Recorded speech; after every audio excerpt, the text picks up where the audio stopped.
বিএনপির ভারপ্রাপ্ত চেয়ারম্যান তারেক রহমানের ৩১ দফা বাস্তবায়নের লক্ষ্যে ঢাকাস্থ লাখাই উপজেলা জাতীয়তাবাদী ফোরামের উদ্যোগে জাতীয় প্রেস ক্লাবে আলোচনা সভা অনুষ্ঠিত হয়েছে। এতে প্রধান অতিথি হিসেবে উপস্থিত ছিলেন বিএনপির সিলেট বিভাগীয় সাংগঠনিক সম্পাদক জি.কে. গৌস।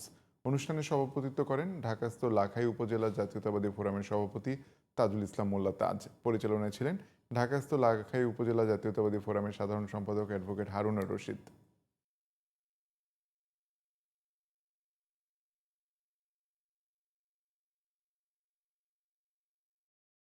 এটা শুধু বিএনপির ৩১ দফা না, সকল রাজনৈতিক দল মিলে আমরা জাতির সামনে তুলে ধরলাম ৩১ দফা রাষ্ট্র কাঠামো মেরামতের জন্য। ৩১টি দফা প্রতিটি অত্যন্ত যুগোপযোগী, রাষ্ট্রের জন্য, মানুষের জন্য, আমাদের যুব সমাজের জন্য, ছাত্র সমাজের জন্য।